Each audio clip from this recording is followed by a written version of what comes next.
Bollywood presenting plane movie. इस movie को 2023 में रिलीज किया गया था। मूवी की शुरुआत हमें प्लेन के पायलट ब्रैड को दिखाया जाता है, जो एक एयरपोर्ट में प्लेन की तरफ आगे बढ़ रहा होता है। साथ ही वो अपनी बेटी के साथ वीडियो कॉल पर बात कर रहा था। ब्रैड अपनी बेटी से कहता है कि हम जल्दी मिलेंगे। ऐसा कहकर वो केबिन में चला जाता है। वो वहाँ अपने को पायलट के साथ हाथ मिलाता है। वो दोनों अपने अपने बारे में बात करने लगते हैं। तभी वहाँ एक क्रू मेंबर आती है और वो एक ऑफिसर से मिलाने के लिए ले जाती है।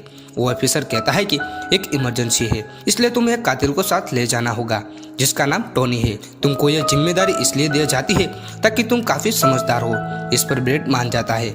बाद में वो अपने स्टाफ के साथ उस आदमी के बारे में बात करने लगते हैं। कुछ टाइम के बाद सारे मुसाफिर आने के बाद वो फौरन प्लेन को टेक ऑफ कर लेते हैं। ब्रैड अपने को पायलट को बताता है कि मैं अपनी बेटी से बहुत ही ज्यादा प्यार करता हूँ और जल्दी वो मुझसे मिलने वाली है।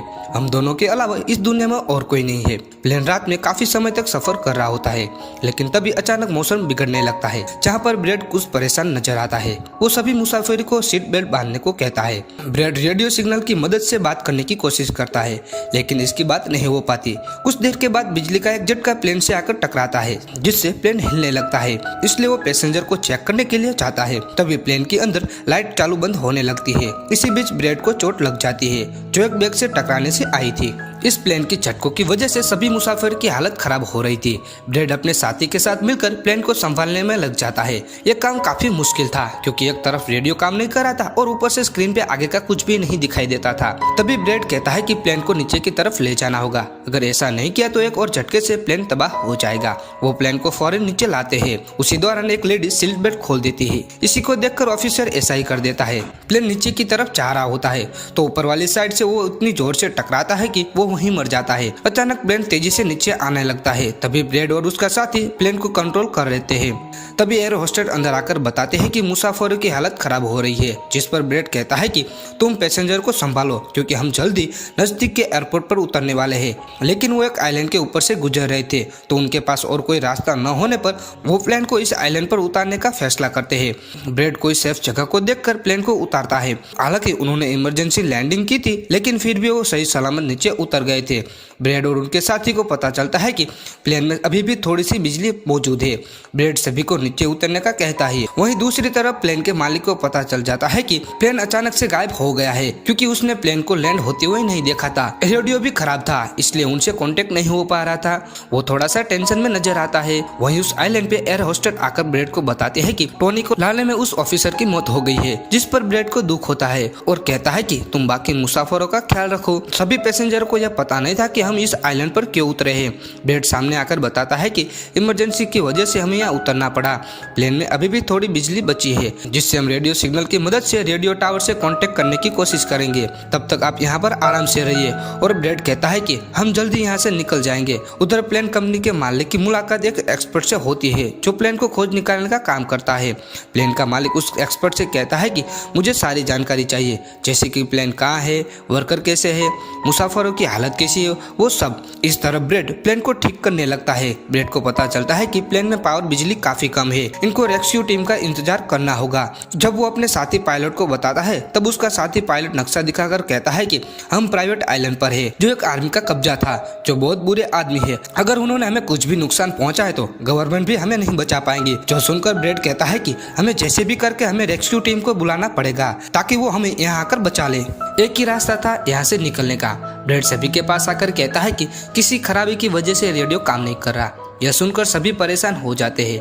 ब्रैड सभी को तसल्ली देता है कि हम आइलैंड की दूसरी तरफ जाकर रेडियो को ढूंढने का और अपने टीम से रेस्क्यू टीम को यहाँ भेजने को कहेंगे, जो हमें बचा लेंगे। ब्रैड कहता है कि टोनी मेरे साथ जाएगा। यह कहकर उसकी हथकड़ी खोल देता है और यह लोग आगे बढ़ जाते हैं। अब हम प्राइवेट आर्मी का जो हेड था उसे दिखाया जाता है। उनके पास एक आदमी पास आकर कहता है कि इस आइलैंड पर एक प्लेन आकर रुका है इमरजेंसी की वजह से। इसमें अलग अलग कंट्री के लोग हैं। यह सुनकर प्राइवेट आर्मी का हेड कुछ पैसे देता है उस आदमी को। इस बीच वो अपनी टीम को तैयार होने को कहता है, क्योंकि ये लोग उनको लूटने के इरादे से जाने वाले थे। इस बीच ब्रेड और टोनी जंगल में आगे बढ़ रहे होते हैं। टोनी ब्रेड से पूछता है कि तुमने मुझे आजाद क्यों किया और कहाँ लेकर जा रहे हो। ब्रेड बताता है कि तुम्हारी वजह से मैं सबको खतरे में नहीं डाल सकता। यह एक खतरनाक प्राइवेट आर्मी है जिसको मेरे साथ मिलकर सामना करना है। टोनी ब्रेड से और भी सवाल करता है। जब टोनी अचानक से चुप हो जाता है तो ब्रेड जब पीछे मुड़कर देखता है तो टोनी वहाँ नहीं था, वो गायब हो गया था। उधर वो एक्सपर्ट सभी की जानकारी निकालने लगता है, जहाँ वो ब्रेड का एक वीडियो देखता है जिसको देखकर सभी लोग ब्रेड से इम्प्रेस हो जाते हैं। वो एक्सपर्ट एक प्राइवेट लीडर से कहता है कि तुम तैयार रहना, तुम्हारी जरूरत कभी भी पड़ सकती है, जिस पर वो हाँ बोलता है। वहीं ब्रेड जंगल में आगे बढ़ते हुए एक झोपड़ी में जाता है। यहाँ वो एक फोन को देख लेता है, उसको ठीक करके वो फोन लगाता है। हेल्पलाइन पर उसकी बात होती है जिस पर वो प्लेन और आइलैंड के बारे में बताता है, लेकिन लाइन में कोई गड़बड़ी होने की वजह से सामने वाला उसकी बात नहीं सुन पाता था। उसको एक आइडिया आता है जिस पर सारी जानकारी लिखवाकर अपनी बेटी को ऑफिस में भिजवाने को कहता है, लेकिन तभी एक आदमी आकर ब्रेड पर हमला कर देता है। ब्रेड उसको पकड़कर काफी मारता है। तभी ब्रेड को महसूस होता है कि कोई इस कमरे में आ रहा है, इसलिए वो जल्दी छुप जाता है। लेकिन वहाँ पर टोनी आया हुआ होता है जिससे उसने सारे गुंडों को मारकर हथियार ले लिए थे और वो ब्रेड को आवाज लगाता है। जब ब्रेड उसके सामने आता है तो वो कुछ हथियार देता है। इसके बाद दोनों नीचे की तरफ आने लगते हैं। तभी यहाँ पर उनको एक कैमरा मिलता है। वो कैमरा चेक करते हैं तो पता चलता है कि एक खतरनाक प्राइवेट आर्मी है। इस आइलैंड पर आने वाले लोगों को किडनैप करके उन लोगों की फैमिली से पैसा मांगते हैं। और यहाँ पर ब्रेड समझ जाता है कि हमारे पैसेंजर खतरे में है। वो दोनों बाहर खड़ी गाड़ी में आकर बैठ जाते हैं और अपने मुसाफिर की तरफ जाने लगते हैं। उधर मुसाफिर को गाड़ी की आवाज़ सुनते हैं तो वो खुश हो जाते हैं, लेकिन वो खतरनाक आर्मी थी। वो गोलियां चलाकर इन लोगों की तरफ बढ़ रही थी। इन गोलियों की आवाज ब्रेड और टोनी ने भी सुन ली थी। प्राइवेट आर्मी का लीडर को पायलट को सभी मुसाफिरों की लिस्ट मांगता है। तभी उस एयर होस्टेस को उसकी लिस्ट देनी पड़ती है। तभी वो हेड पूछता है कि तुम्हारा सीनियर पायलट कहाँ पर है, जिस पर वो बताता है कि किसी काम से वो जंगल में गए हैं, लेकिन वो अभी भी वापस नहीं आए। उसी दौरान एक औरत वहां से भागने की कोशिश करती है, लेकिन वो लोग उसको मार देते हैं। ब्रेड उनकी मदद के लिए भागता है, लेकिन टोनी उसको रोक लेता है। गुंडे सारे मुसाफिरों को बस में बिठाने लगते हैं क्योंकि वो उनको साथ ले जा रहे हैं। तभी उसका हेड अपने आदमियों को कहता है कि प्लेन में जाओ और सारी जरूरत का सामान और कीमती चीजें लेकर आओ। उसी तरह ब्रेड गुस्सा करने लगता है, जिस पर टोनी बताता है कि वो ज्यादा लोग थे, अगर तुम अकेले जाते तो तुम उसके सामने टिक नहीं पाते। वो दोनों उस दो आदमियों को पकड़ लेते हैं जो प्लेन में गए थे और ब्रेड पूछता है कि मुसाफिर को कहाँ ले जाया गया है। तभी वो बताता है कि यहाँ पर एक खाली पड़ी फैक्ट्री में ले जाया गया है। उधर रेस्क्यू टीम को ब्रेड की बेटी से सारी जानकारी मिल गई थी कि वो एक प्राइवेट आइलैंड पर है, वहाँ पर एक खतरनाक आर्मी भी है। प्लेन का मालिक कहता है कि तुम वहाँ पर रेस्क्यू टीम को भेजकर सारी सिचुएशन को हैंडल करो। वो एक्सपर्ट कहता है कि वो प्राइवेट लीडर अपने साथियों के साथ पहले जाएगा। वहीं ब्रेड और टोनी उस फैक्ट्री की तरफ जा रहे होते हैं। वो वहाँ पर पहुंचकर चुपके से अंदर जाते हैं, जहाँ वो गुंडे सारे मुसाफिरों की वीडियो बना रहे होते हैं। उधर रेस्क्यू टीम भी इनके पास पहुंच जाती है, लेकिन जब वहाँ कोई नहीं दिखता तो टीम का लीडर प्लेन के अंदर जाता है, जहाँ अंदर दो लोगों की लाशें थी। इसके अलावा ब्रेड का छोड़ा हुआ मैसेज जो उस फैक्ट्री तक आगे का रास्ता बताता था। तरफ टोनी और ब्रेड उन गुंडों पर नजर रख रहे थे। वो दोनों पीछे से आकर दो गुंडों को पकड़ लेते हैं। टोनी उन दोनों को मार देता है। बाद में वो खुफिया दरवाजे से आगे बढ़ते हैं और एक कमरे के बाहर आकर रुकते हैं और इस कमरे के अंदर ही सारे मुसाफिर को कैद किया हुआ था, जहाँ बहुत सारे गार्ड्स खड़े हुए थे, जिन्हें देखकर टोनी को काफी गुस्सा आ जाता है। इसलिए वो वहाँ पड़ा हथौड़ा उठाकर एक एक करके सभी को मारने लगता है। ब्रेड एक गुंडे से चाबी लेकर सारे मुसाफिर को कमरे से आजाद करवा देता है। वो सबको कहता है कि तुम जल्द से जल्द प्लेन के पास पहुंच जाओ, क्योंकि रेडियो के जरिए उन्होंने मदद मंगवा ली है। रेस्क्यू टीम आती होगी। बाद में वो सबको बस में बिठाता है। तभी टोनी उनके पास आकर बताता है कि बाहर बहुत सारे गुंडे खड़े हुए हैं, तो हम यहाँ से नहीं निकल सकते। ब्रेड मुसाफिर को परेशान देखता है तो कहता है कि मैं उन लोगों का ध्यान भटकाता हूँ और तुम इन मुसाफिर को यहाँ से ले जाना। ब्रेड आर्मी के लीडर से बात करता है और कहता है कि मेरी टीम यहाँ पर आती होगी, इसलिए तुम मेरे मुसाफिर को छोड़ दो। हेड के गुंडे आकर उससे मारने लगते हैं और उनका हेड कहता है कि ऐसे में कैसे छोड़ दूँ, पैसों के बगैर में नहीं छोड़ता। जैसे वो ब्रेड को गोली मारने वाला होता है तभी प्राइवेट टीम आकर उन पर हमला कर देती है। वो काफी गोलीबारी करते हैं, जिसमें काफी सारे गुंडे मारे जाते हैं। जिसके बाद वो ब्रेड को लेकर यहाँ से जाने लगते हैं। वे बस में बैठकर निकल जाते हैं। उस आर्मी के हेड का भाई भी इस लड़ाई में मारा गया था, इसलिए वो अपनी टीम को कहता है कि तुम सबको चुन चुन कर मार देना, किसी को भी मत छोड़ना। दूसरी तरफ बस में वो प्राइवेट लीडर कहता है कि हम कोई रेस्क्यू टीम नहीं है, उसको तो आने में अभी भी देरी है, हम तो केवल छोटी सी टुकड़ी है जो हम तुम्हें बचाने आए हैं।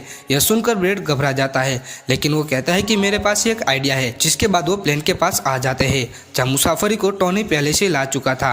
ब्रेड बताता है कि रेस्क्यू टीम को अभी आने में देर लग सकती है, इसलिए हम उनका इंतजार नहीं कर सकते। हम इस प्राइवेट टीम की मदद से हम यहाँ से निकल जाएंगे, इसलिए आप सब लोग जल्दी प्लेन में बैठ जाए, क्योंकि हम रेस्क्यू टीम का इंतजार नहीं कर सकते। जिसके बाद सारे पैसेंजर प्लेन में बैठ जाते हैं, जबकि ब्रेड प्राइवेट टीम के साथ प्लेन को ठीक करने में लग जाता है। तभी वहाँ वो खतरनाक आर्मी आ जाती है, वो इन पर हमला कर देती है। टोनी और टीम के दूसरे लोगों के पास अच्छी गन थी, इसलिए वो बहुत सारे गुंडों को मार देते हैं। ब्रेड टीम के लीडर को बताता है कि मैं अगले 5 मिनट के अंदर प्लेन को स्टार्ट कर दूंगा, जिसके बाद वो प्लेन में बैठकर उड़ान भरेंगे। वो टोनी को भी शुक्रिया अदा करता है। ब्रेड गोलियों के बीच से निकलकर प्लेन के अंदर आ जाता है। वो अपने को पायलट के साथ मिलकर प्लेन को चलाने लगता है। टोनी की गोलियां भी खत्म हो गई थी, इसलिए वो जब प्राइवेट टीम का बैग चेक करता है तो उसे वहाँ पैसों से भरा एक बैग मिलता है, लेकिन फिलहाल वो उसको ऐसे ही छोड़ देता है। वो दूसरे बैग से गोलियां निकालकर दोबारा गुंडों से लड़ने लगता है। वहीं ब्रेड प्लेन को स्टार्ट कर देता है। प्राइवेट टीम भी ऊपर धीरे धीरे चढ़ने लगती है, लेकिन टोनी नहीं चढ़ता। वो पैसों से भरा बैग लेकर जंगल में चला जाता है। उधर आर्मी का हेड उस प्लेन पर गोलियां चलाने लगता है। बाद में वो एक रॉकेट लॉन्चर की मदद से वो प्लेन को एक ही झटके में उड़ाने का सोचता है, लेकिन टोनी उसको देख चुका था। वो गोली मार के उसको मार गिरा देता है। ऐसा करने से उसे रोक देता है। यह देखकर ब्रेड को बहुत ही खुशी होती है। जिसके बाद काफी दिक्कतों के बाद ब्रेड प्लेन को उड़ाने में सक्सेस हो जाता है। टोनी वहां से निकल जाता है। ब्रेड प्लेन को आइलैंड से दूर ले जाता है। हालांकि प्लेन का मालिक बताता है कि तुम्हें कहाँ लैंड करना है, लेकिन प्लेन का इंजन खराब हो जाता है। इसलिए ब्रेड प्लेन को दोबारा से इमरजेंसी लैंडिंग करवाता है और उनका प्लेन नीचे आकर जंगल के रास्ते आगे बढ़ने लगता है। और यहाँ पर सब कुछ थे, क्योंकि वो कम से कम उस आइलैंड से तो निकल गए थे। और वहीं प्लेन का मालिक और उनकी टीम भी काफी खुश थे। कुछ ही देर में इस एयरलाइंस की रेस्क्यू टीम वहाँ आ जाती है। यह देखकर सभी मुसाफिर खुश हो जाते हैं और ब्रेड की बहादुरी की तारीफ करते हैं। ब्रेड अपनी बेटी से बात करता है, वो दोनों बात करके खुश थे। इसी के साथ ये एडवेंचर मूवी यहाँ पर खत्म होती है। अगर मूवी की एक्सप्लेनेशन आपको पसंद आई हो तो वीडियो को लाइक करना और आगे ऐसी वीडियो देखने के लिए हमारे चैनल को सब्सक्राइब करें, ताकि आपको ऐसे मूवी के एक्सप्लेनेशन वीडियो मिलते रहे। जय हिंद।